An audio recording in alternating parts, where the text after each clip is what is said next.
تمہیں اللہ کی قسم مجھے بتاؤ تمہیں کیا ہوا؟ شام کے شہر دمشق میں ایک نوجوان لڑکی روزانہ اکیلی یونیورسٹی آتی جاتی تھی۔ اسی یونیورسٹی میں اس کے والد ایک ڈپارٹمنٹ کے انچارج تھے اور ایک دن چھٹی کے فوراً بعد اچانک بادل گرجنے لگے اور زوردار بارش ہونے لگی۔ ہر کوئی جہاں پناہ کی تلاش میں ادھر ادھر دوڑ رہا تھا۔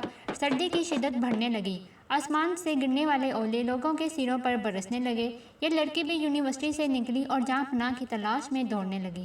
اس کا جسم سردی سے کانپ رہا تھا، لیکن یہ نہیں جانتی تھی کہ اسے پناہ کہاں ملے گی۔ جب بارش تیز ہوئی تو اس نے ایک دروازہ نوک کیا۔ گھر میں موجود لڑکا باہر نکلا اور اسے اندر لے آیا اور بارش تھمنے تک اپنے گھر میں رہنے کی اجازت دے دی۔ دونوں کا آپس میں تعارف ہوا تو معلوم ہوا کہ لڑکا بھی اسی یونیورسٹی میں پڑھتا ہے جہاں وہ خود زیر تعلیم ہے اور اسی شہر میں اکیلا رہتا ہے۔ ایک کمرہ، برآمدہ اور باتھ روم اس کا کل گھر تھا۔ نوجوان نے اسے کمرے میں آرام کرنے کو کہا اور اس کے پاس ہیٹر رکھ دیا اور کہا کہ جب کمرہ گرم ہو جائے گا تو میں ہیٹر لے جاؤں گا۔ تھوڑی دیر لڑکی بستر پر بیٹھی کامتی رہی اور کمرہ گرم ہونے پر اسے نیند آ گئی تو یہ بستر پر گر گئی۔ نوجوان ہیٹر لینے کے لیے کمرے میں داخل ہوا تو اسے بستر پر سوئی ہوئی لڑکی جنت کی حوروں کی ملکہ لگی۔ وہ ہیٹر لیتے ہی فوراً باہر نکل گیا، لیکن شیطان جو کہ اسے گمراہ کرنے کے موقع کی تلاش میں تھا اور اسے وسوسے میں ڈالنے لگا۔ اس کے ذہن میں لڑکی کی تصویر خوبصورت بنا کر دکھانے لگا۔ تھوڑی دیر میں لڑکی کی آنکھ کھل گئی۔ جب اس نے اپنے آپ کو بستر پر لیٹا ہوا پایا تو ہڑبڑا کر اٹھ گئی اور گھبراہٹ کے عالم میں بے تحاشا باہر کی طرف بھاگنے لگی۔ اس نے برآمدے میں اسی نوجوان کو بے ہوش پایا۔ وہ انتہائی گھبراہٹ کے عالم میں گھر کی طرف دوڑنے لگی اور پیچھے مڑ کر بھی نہ دیکھا، یہاں تک اپنے گھر پہنچ کر باپ کی گود میں سر رکھ دیا جو کہ پوری رات اسے شہر کے ہر کونے کونے میں تلاش کر رہا تھا۔ اس نے باپ کو تمام واقعہ سنا ڈالا۔ اس نے قسم کھا کر کہا، میں نہیں جانتی جس عرصے میری آنکھ لگی کیا ہوا، میرے ساتھ کیا کیا گیا، کچھ نہیں پتا۔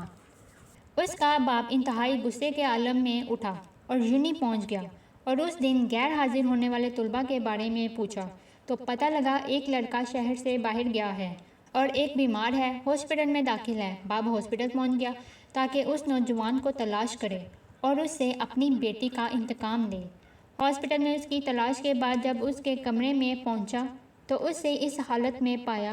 اس کی دونوں ہاتھوں کی انگلیاں پٹی سے باندھی ہوئی تھیں۔ اس نے ڈاکٹر سے اس مریض کے بارے میں پوچھا تو ڈاکٹر نے بتایا جب یہ ہمارے پاس لایا گیا تو اس کے دونوں ہاتھ جلے ہوئے تھے۔ باپ نے نوجوان سے کہا، تمہیں اللہ کی قسم مجھے بتاؤ تمہیں کیا ہوا ہے؟ باپ نے اپنا تعارف نہیں کروایا۔ وہ لڑکا معصومیت سے بولا، ایک لڑکی کل رات بارش سے بچتی ہوئی میرے پاس پناہ لینے کے لیے آئی تھی۔ میں نے اسے اپنے کمرے میں پناہ تو دے دی، لیکن شیطان مجھے اس کے بارے میں پھسلانے لگا تو میں اس کے کمرے میں ہیٹر لینے کے بہانے داخل ہوا۔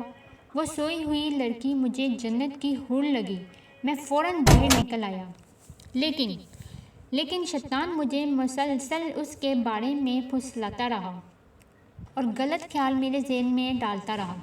تو جب بھی شیطان مجھے برائی سے اکساتا تو میں اپنی انگلی آگ میں ڈالتا تاکہ جہنم کی آگ اور اس کے عذاب کو یاد کروں اور اپنے نفس کو برائی سے باز رکھ سکوں، یہاں تک کہ میری ساری انگلیاں جل گئیں اور میں بے ہوش ہو گیا۔ مجھے نہیں پتا کہ میں ہاسپٹل کیسے پہنچا۔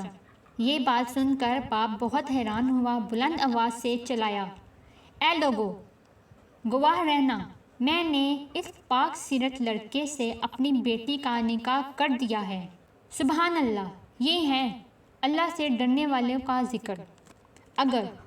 اگر اللہ کا خوف نہ ہوتا تو اس لڑکی کی بھی عزت محفوظ نہ رہ سکتی۔ جو بھی لڑکا یا لڑکی اپنے اس ذاتی فعل کو چھپانے کی حتی المکان کوشش کرتے ہیں، وہ چاہتے ہیں کہ والدین ان کاموں سے بے خبر رہیں، حالانکہ وہ یہ جانتے ہیں کہ اللہ ہر کام سے باخبر ہے، پھر بھی ان کے دل میں اللہ کا خوف پیدا نہیں ہوتا۔ ایسا کیوں ہے؟ کیونکہ والدین نے بچپن سے ہی ان کے دل و دماغ میں اللہ کے خوف کی بجائے اپنا ذاتی خوف، رعب، دبدبہ، سزا کا ڈر ہی بٹھایا ہے۔ اس لیے آج اللہ سے بے پرواہ ہو کر اور والدین سے چھپ کر گناہ کرتے ہیں، اور ایسے بھی والدین ہیں جنہوں نے اپنی اولاد کی تربیت خوف خدا پر کی، اور تو ان کی اولاد نے بھی ہمیشہ برائیوں سے اپنے آپ کو باز رکھا۔